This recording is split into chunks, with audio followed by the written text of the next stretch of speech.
Gold, trusted gold buyers. మీరు తాకట్టు పెట్టిన బంగారాన్ని విడిపించి ఈ రోజు ఉన్న మార్కెట్ ధరకు కొనబడను. ఏమైంది? ఇంకా ఏమైందని అడుగుతున్నావా? మోహన్ చూడు, మిమ్మల్ని ఇద్దరిని జాయింట్ గా మర్డర్ చేయాలి.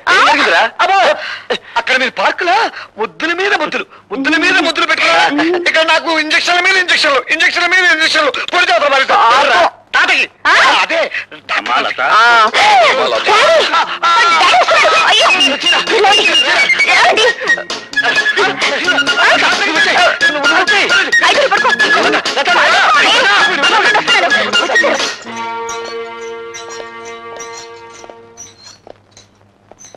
అమ్మా లత, ఎలా ఉందమ్మా?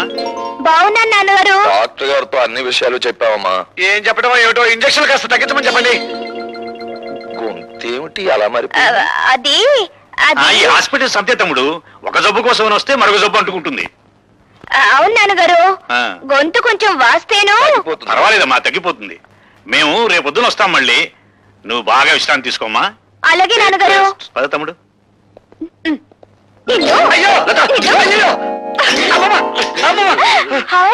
Apples, grapes. పళ్ళు మీకును ఇంజక్షన్ లాక? నువ్వే తిను, మిమ్మల్ని అలా పిలుస్తా. వద్దులే, పడవ సాధ్యపడితే మళ్ళీ పడుస్తాను. నేను తట్టుకోలేను. ఆ పొట్లో నేను పడిపించుకుని వస్తాను. చేరిపోవే, లేకపోతే నీ అందరిని చూసి ఎవరిని కనుగొడతారు. ఇవేవో నీ చీర వద్దు, ఈ పొట్లు.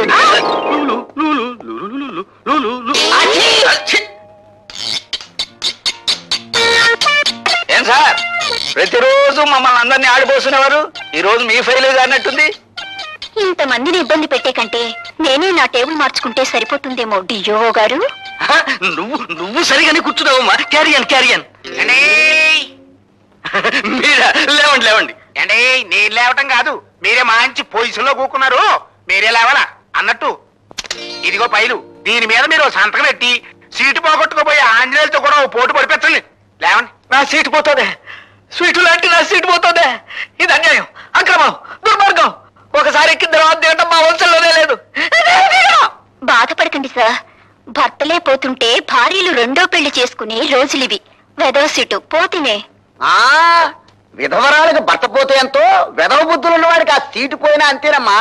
ఉదయాందోళన డోలన డోలాయమా గీతం బ్రవీత ప్రవీత.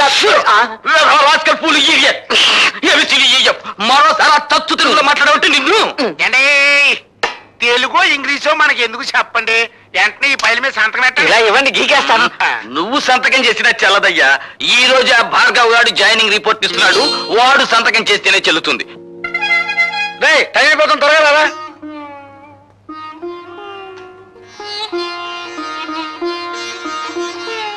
భార్గవ, ఉద్యోగానికి వెళ్లే ముందు మీ నాన్నగారికి ఒక్కసారి నమస్కారం చేయరా. భార్గవ, శుభమా అని ఉద్యోగానికి వెళ్లే మొదటి రోజు ఈ అమ్మ కోసం మీ నాన్నగారికి ఒక్కసారి నమస్కారం చేయలేవా?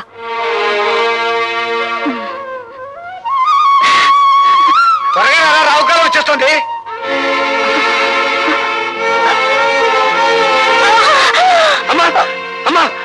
అమ్మా ఏమైందిరా? ఏమైందో తెలీదురా.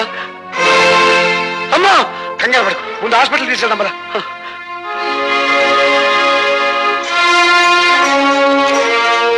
పేషెంట్ తాలూకు ఎవరన్నా ఉన్నారు ఇక్కడ? నేనే సార్. ఆవిడ మా అమ్మ. ఆవిడ గర్భాశయంలో పుండు పడింది. దాన్ని వెంటనే ఆపరేషన్ చేసి తీసేయకపోతే క్యాన్సర్ గా మారే ప్రమాదం ఉంది. అయితే వెంటనే ఆపరేషన్ చేయండి డాక్టర్. వెల్, ఆపరేషన్ చేయాలంటే 5,000 ఖర్చు అవుతుంది.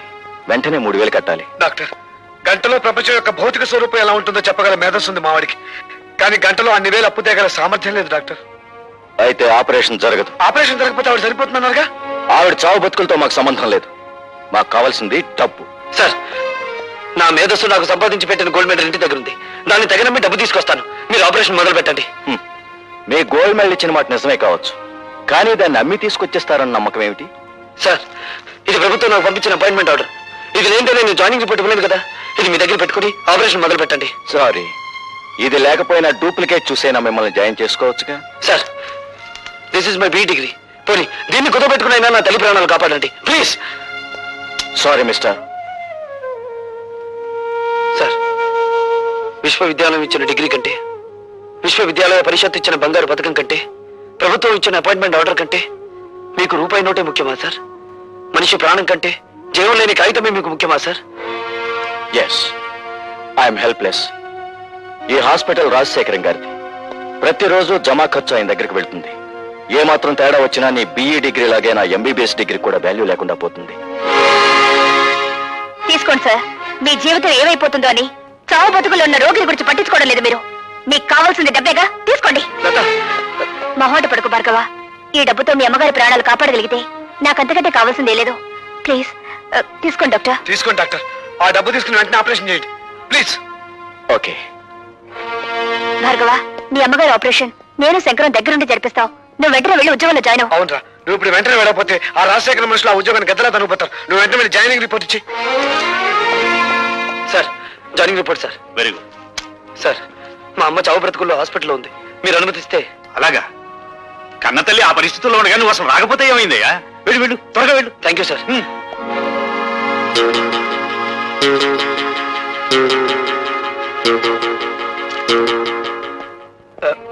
Excuse me doctor. ఏం మాట్లాడకుండా వెళ్ళిపోతున్నారే? శవాన్ని బయటికి తీసుకొస్తున్నా, వెయిట్ చేయండి.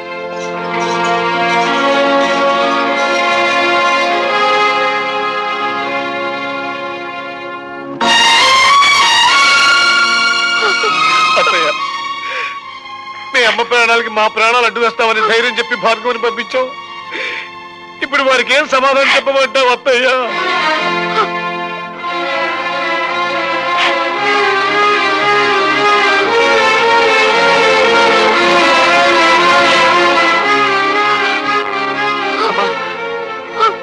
అమ్మా, అమ్మా, అమ్మా.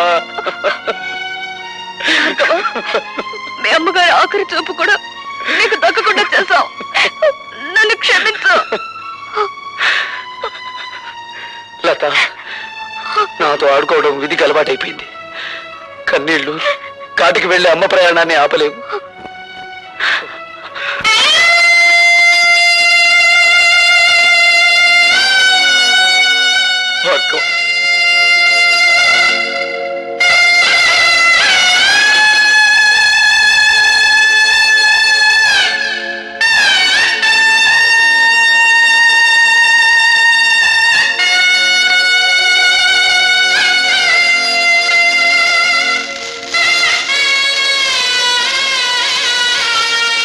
అన్ను ఆ కొత్త ఇంజనీర్ గారు సంతకం పెట్టకపోతే మన తూముల డబ్బంతా దొప్పినట్టారా? అబ్బా, ఏమిట్రా ఆ భాష? అమెరికా నుంచి వచ్చిన తర్వాత నీ భాష బొత్తిగా చెడిపోయింది. నా లాంగ్వేజ్ సరే, అన్ని మన గ్యారేజ్ లో తెచ్చుకునేదట అమ్ముడు పోరంటారా? వాడు అమ్ముడు పోయేవాడు కాదురా, అమ్మని పోగొట్టుకున్నవాడు. అది మన ఆసుపత్రిలో. ఆ ఆక్రోషంలో తప్పకుండా మనకి నష్టం తలపెట్టడానికే చూస్తాడు. అయితే మనం బ్యాటరీ ఈగ చేసుకునే కూకుంటామేనా? సామ దాన భేద దండోపాయాలు ఉపయోగించి వాడి చేతే మన ఫైల్ మీద సంతకం పెట్టిస్తాను. శంకర్, మా అమ్మ శవాన్ని వల్లకాటికి మోయడానికి నలుగురు కావలసిన వాడు కూడా లేని అనాథంరా నేను. నాకింత సహకరించిన నీకు. యుద్ధం చేయకపోతే వాడు స్నేహితులు కాదురా, కాలాన్ని శాసించగల మేధావి నువ్వు. నువ్వు కన్నీళ్ళు పెట్టకూడదు. చీమ కొడితే అమ్మ అనే మానవ జన్మరామంది. ఆవిడ భవబంధాలు తెంచుకుని వెళ్ళిపోయినంత మాత్రాన అమ్మా అనే పదాన్ని నన్ను మర్చిపోమంటావా? భవబంధాలు ఇంకా తెగిపోలేదు భార్గవ. ఆవిడ అస్థికల్ని పవిత్ర నదీ జలాల్లో నిమజ్జనం చేయాలి. పద.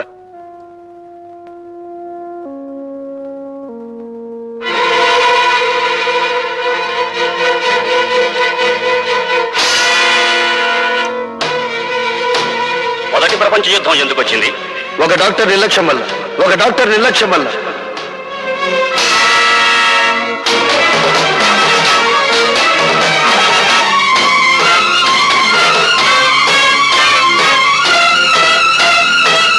Doctor,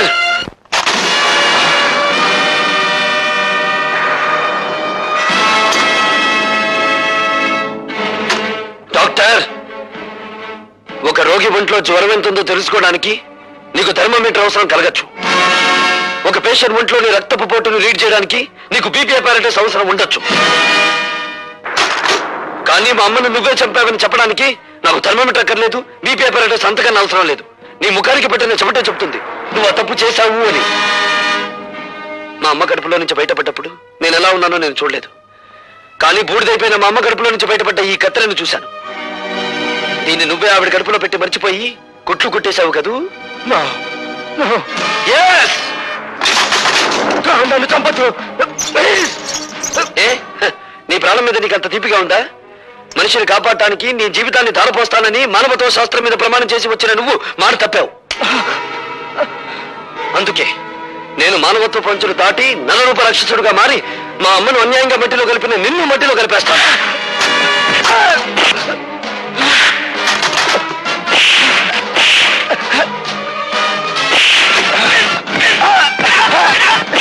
hello police station.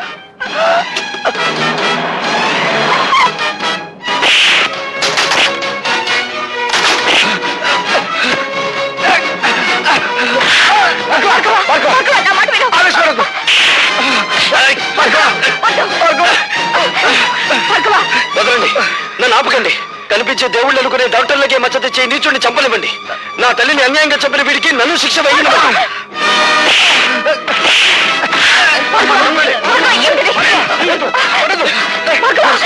ఈ హంతకుడు నా ప్రాణాలు తీస్తున్నాడు, మీరు అరెస్ట్ చేయండి.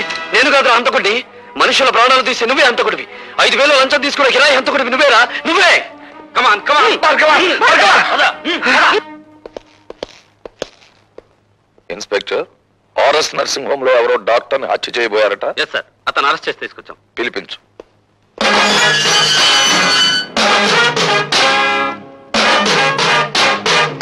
నీ పేరు? భార్గవ. నువ్వా? మీ అన్నయ్యను కాపాడినప్పుడు చట్టానికి చుట్టాన్ని, ఇప్పుడు చట్టానికి ముద్దాయిని. అంటే నువ్వు చేసింది నేరం కాదంటావా? చీఫ్ ఇంజనీర్ గారిని చంపుతున్న మనుషుల్ని ఒకప్పుడు కొట్టాను, ఇప్పుడు తప్పు చేసిన డాక్టర్ని కొట్టాను. అది నేరమైతే ఇది నేరమే. ఆపరేషన్ జరిగిన తర్వాత పేషెంట్ ప్రాణం పోతే అది హత్య కాదు. అంటే మనుషుల్ని చంపడానికి మీరు డాక్టర్లకు ఇచ్చిన లైసెన్స్ అది? మీకు నేరస్తుల్ని కొట్టడానికి లైసెన్స్ ఉన్నట్టే వాళ్ళకి మనుషుల్ని చంపడానికి లైసెన్స్ ఉంది. జడ్జీలకు దోషి ఎవరో నిర్దోషి ఎవరో తెలియకపోయినా శిక్ష వేసే లైసెన్స్ ఉంది. Am I correct? You are talking something nonsense. ప్రశ్నించడం ప్రజాస్వామ్యంలో ప్రథమ హక్కు, dear police officer. Of course. కానీ మూర్ఖంగా ప్రశ్నించడం ప్రజాస్వామ్యం కాదు. నీ తల్లిని డాక్టరే హత్య చేశాడనడానికి నిదర్శనం ఏమిటి? అందుకు సాక్షులు ఎవరు? నేనే. బేబీ, క్షమించండి డీసీపీ గారు, ఇది పోలీస్ స్టేషన్. నేను సాక్షిని, మీరు పోలీస్ ఆఫీసర్, అంతే. All right. ఇంతకీ ఏమిటి మీరు చెప్పే సాక్ష్యం? చెప్పే సాక్ష్యం కాదు, తెచ్చిన సాక్ష్యం. ఇదిగోండి కత్తిర. భార్గవ తల్లిగారికి ఆపరేషన్ చేసిన డాక్టర్ ఆమె కడుపులో వదిలేసిన కత్తిర చూడండి. అందువల్లే ఆవిడ ప్రాణాలు పోయాయి. ఆవిడ దహన సంస్కారాలు అయిపోయిన తర్వాత అందులో దొరికింది. అందుకు నేను సాక్షి. ఇప్పుడు చెప్పండి ప్రతాపరావు గారు, ఒక డాక్టర్ తన నిర్లక్ష్యం మూలంగా మా అమ్మను చంపడం నేరం కాదా? ఏమిటలా తెల్లబోయి చూస్తున్నారు? ఇంకా నన్ను ఓ సెక్షన్ ప్రకారం ఇక్కడ అరెస్ట్ చేసి ఉంచవచ్చునని ఆలోచిస్తున్నారా? ఒక పోలీస్ అధికారి మీద తిరగబడి మాట్లాడినందుకు సెక్షన్ 321 ప్రకారం ఇక్కడ అరెస్ట్ చేసి ఉంచవచ్చు. లేదు, తల్లిని చంపిన డాక్టర్ని హత్య చేయబోవడం నేరమేనని సెక్షన్ 306 ప్రకారం ఇక్కడే ఉంచవచ్చు. ఇన్స్పెక్టర్, భార్గవ్ మీద ఫైల్ చేసిన ఎఫ్ఐఆర్ తీసుకురా.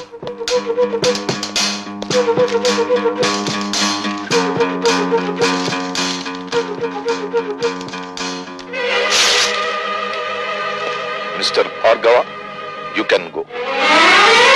బాబాయ్, ఇది ఇల్లు కాదు, police station. I'm sorry DCP గారు. Thank you very much. You're most welcome. ఆ కుర్రవాణ్ణి రిలీజ్ చేసి చాలా మంచి పని చేసావు తమ్ముడు. ఆ రాజశేఖర్. ఆగిపోయావేం భానుజీరావు? నమస్కారం అండి. చిచి, నీ ఇంట్లో కాఫీ తాగడం నాది బుద్ధి తప్పు. శభాష్, ఇప్పుడు నాన్న అనిపించుకున్నా. నాకు మర్యాదలు చెయ్యకపోతే నేనేం బాధపడ్ను భానుజీరావు, కానీ ఇప్పుడు చెప్పబోయే పని చెయ్యకపోతే ఆగ్రహించవలసి వస్తుంది. మర్యాదగా కాగితం మీద సంతకం చెయ్యి. ఏమిటది? ఆ భార్గవ్ గారి ఊస్టింగ్ ఆర్డర్. ఎందుకు పూష్ చేయాలి? ఎందుకంటే బాధ్యత గల ప్రభుత్వోద్యోగి అయ్యుండి కూడా మా ఆసుపత్రిలో ఒక డాక్టర్ ని దారుణంగా కొట్టి మర్డర్ చేయబోయాడు కనుక. అది వాళ్ళిద్దరి మధ్య జరిగిన కొట్లాటే గాని ఘర్షణ కాదు. కొట్లాటలో మీరు ఎప్పుడైనా రేపరేగా ఉన్నారా? షటప్. చట్టం నోరు నువ్వు మూసి మా వారి నోరు మూయాలని ఎందుకు చూస్తావు ప్రతాపరావు? ఆ భార్గవ్ గారి మీద ఏ సెక్షన్ ప్రకారం చర్య తీసుకోవాలో కావాలంటే నేను నీకు చెప్తాను. ఏదో ఒక సెక్షన్ ప్రకారం ప్రతి మనిషి మీద యాక్షన్ తీసుకుంటే ఈ దేశంలో ఉన్న చాలా మంది రాజకీయవేత్తలు అసెంబ్లీలోనూ పార్లమెంటులోనూ ఉండరు, జైళ్లలో ఉంటారు. నేను జైల్లో ఉండొచ్చిన వాళ్ళవేలే. గర్వపడిపోకండి, అక్కడికే పంపిస్తాం, మళ్ళీ తిరిగి రాకుండా. ప్రతాపరావు గనుకే చెప్తున్నాను, నడి రోడ్డు మీద చిందిన ఆ ఇంజనీరు రక్తం నా కళ్ళల్లో కదలాడుతూనే ఉంది. నా కళ్ళు మిమ్మల్ని వేటాడుతూనే ఉన్నాయి. మామూలు వేట కాదు, రాజకీయ వేట. ఓకే ఓకే, నేను చూస్తాను. అనరా తమ్ముడు. అట్లాగే.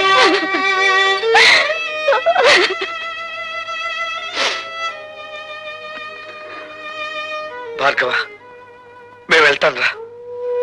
శంకర్, పసితనంలో తండ్రి మోసం చేసి వెళ్ళిపోయాడు. ప్రయోజకుడయ్యానని తెలిసిన మరుక్షణం అమ్మ మోసం చేసి వెళ్ళిపోయింది. ఇక నన్ను ఒంటరివాణ్ణి చేసి మీరు కూడా వెళ్ళిపోతారా? వెళ్ళిపోండిరా, వెళ్ళిపోండి. భార్గవ, అభిమానం కోసం ఆప్యాయత కోసం ఆరాటపడే నీ మనసుకి ఏ లోటు రానివనరా. ఈ రోజు నుంచి నేను పద్మ ఇక్కడే ఉంటాం, నీతోనే ఉంటాం, సరేనా? థ్యాంక్స్ రా శంకర్.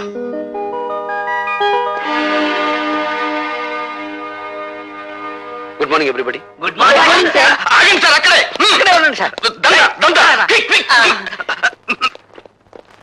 ఇంత అదృష్టవంతమైన మీకు ఈ దండ వేయకుండా అడుగు ఒక స్టెప్ కూడా ముందుకు వేయనివ్వను. అతను తెల్ల పూల దండ తీసుకొచ్చాడు, నేను గులాబీ పూల దండ తీసుకొచ్చాను. ఇది వేయించుకోవాలి అదృష్టవంతులు గారు. సారీ, ఆ కుర్చీలో కూర్చోబోయే మనిషి మహర్జాతకుడు అని మీరు అనుకుంటున్నారేమో, కానీ ఆ సీట్ ఖరీదేమిటో తెలుసా? ఇంత అని చెప్పడానికి వీల్లేనంత ఖరీదైంది, కొన్ని లక్షలు. మీరు ఊ అనండి చాలు, 50-50 బేసిస్ లో లాగించేద్దాం. ఇదేమీ డ్రై ఏరియా కాదు సార్, ఇక్కడ లంచాల పంటలు బాగా పండుతాయి. Believe me. Shut up. ఈ ఉద్యోగాన్ని నా తల్లి ప్రాణాన్ని పణంగా పెట్టి సంపాదించుకున్నాను. థ్యాంక్స్ అండి. ఎందుకు? సరిగ్గా నా టేబుల్ ముందు నుంచి నడిచి వెళ్ళేటప్పుడు అందరికీ పెన్నులు, పెన్సిళ్ళు, ఫైళ్లు జారి పడుతుంటాయి. మీకేం జారి పడలేదు.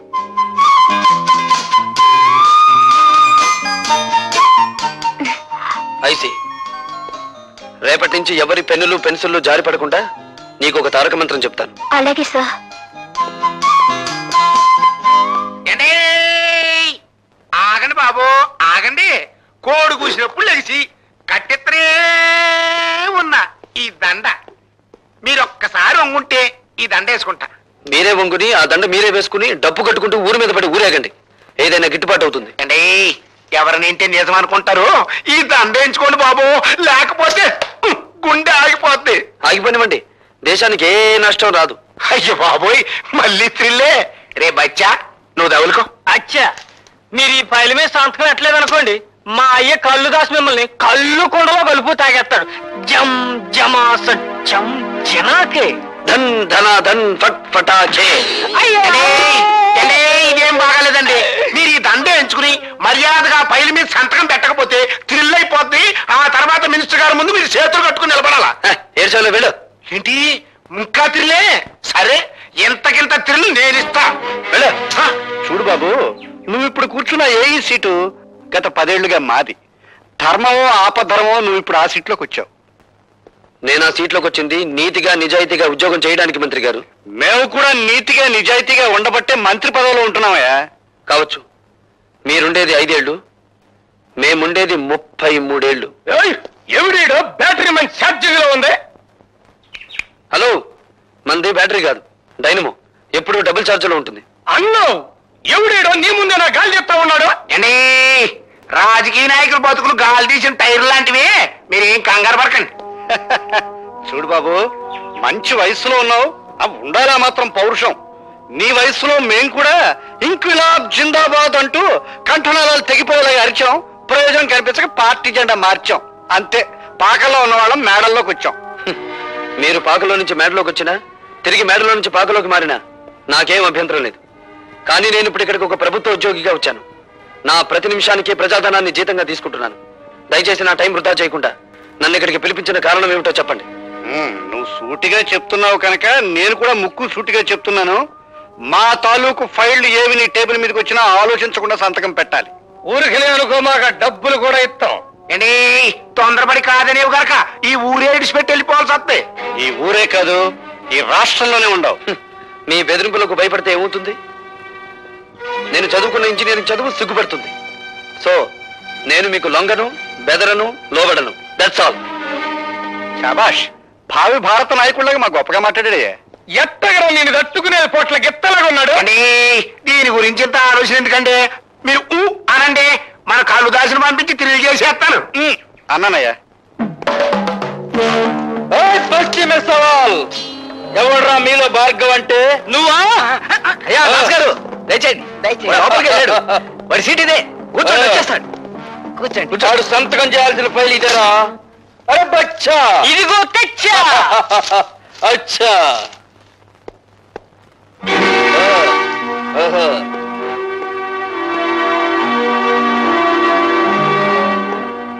ఎవరు నువ్వు? అరే బచ్చా అచ్చా నేను చెబుతానైనా ఈయన మా నాయన పేరు కల్లుదాసు. శాంతంగా ఉంటే కొండల కొండలు కళ్ళు తాగుతాడు, కోపం వస్తే పీపాలకు పీపాలు రగతం తాగుతాడు. రై ముందా కుర్చీలోంచి జం జమాస చం చినాకే ధన్ ధన ధన్ ఫట్ ఫటాకే. నా కొడుకునే కొడతావురా? నోరు జారితే నిన్ను కొడతాను. పనుండొచ్చాను గనక నిన్ను వదిలిపెడుతున్నాను. ఈ ఫైల్ మీద సంతకం పెట్టు. ఇంకో క్షణంలో నువ్వు ఇక్కడి నుంచి వెళ్ళకపోతే ఈ ఫైల్ మీద కాదు నీ కీళ్ల మీద పెడతాను సంతకం. ఇది గవర్నమెంట్ ఆఫీస్ అయిపోయిందిరా, లేకపోతే నిన్ను కళ్ళు కుండలో కలుపుకు తాగేసేవాడిని. ఆఫీస్ అని వెనకాడుతున్నావా? నీ ఇష్టం, ఎక్కడికి రమ్మంటావు చెప్పు. సాయంత్రం 5 గంటలు దాటాక నీ పేటకి, నీ వీధికి, నీ ఇంటికి ఎక్కడికి రమ్మంటావు చెప్పు, అక్కడికి వచ్చి తంతాను. ఫస్ట్ ఫటాకే. సాయంత్రం కొండ దగ్గరకు వచ్చి మన ఆయనతో కలవాడు, అప్పుడు చూద్దాం. ఇప్పుడు ఈ గుండె పగిలినట్టే నీ బాబు పట్టుకొని పగులుతుంది. వెళ్ళండి. హలో. హాయ్ భార్గవ. హాయ్. సాయంత్రం 5 గంటలకి మనం పార్క్ లో కలుసుకోబోతున్నాం. సారీ, ఇప్పుడే ఒక రౌడీకి అపాయింట్మెంట్ ఇచ్చాను. సాయంత్రం 5 గంటలకి ఊరి బయట కొండల మధ్య కొట్టుకుందామని. జోకా? కాదు, నిజం.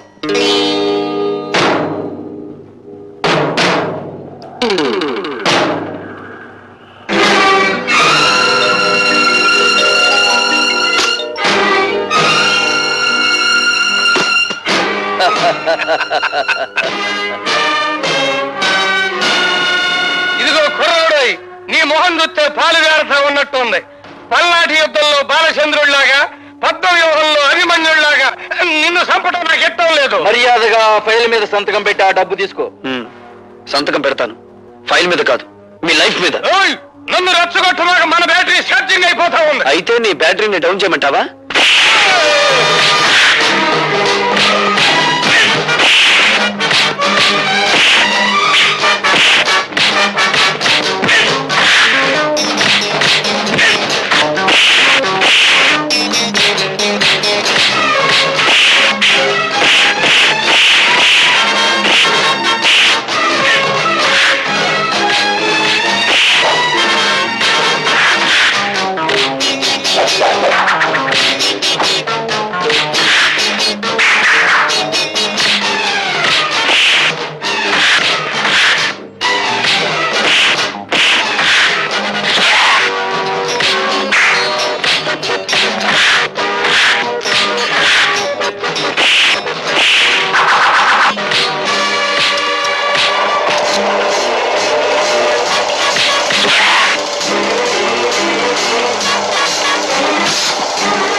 ఈ కబుర్ నువ్వు మన్నైతో చెప్పు, నేను అక్కడికి తీసుకెళ్తా.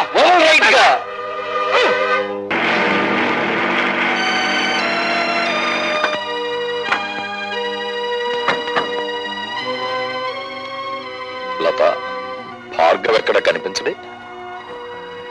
ఇక్కడికే రౌడీలతో ఫైట్ చేయడానికి వచ్చాడని చెప్పావు. నిజంగా అతను చెప్పాడు బాబాయ్. ఏందే చిరునవ్వులు నవ్వుతున్నావు? శాతకాకి ఇక్కడ తీసుకొచ్చి పారేశావనా? కత్తులతో పొడుస్తావు రన్నా అంటే వద్దు, రోజా దగ్గర తీసుకెళ్ళు, అది సొరకత్తులు లాంటి సూపులతో పొడుతుందని చెప్పాడు. బయలురా బచ్చా. ఇదిగా ఈయన నీ ప్రేమ మత్తులో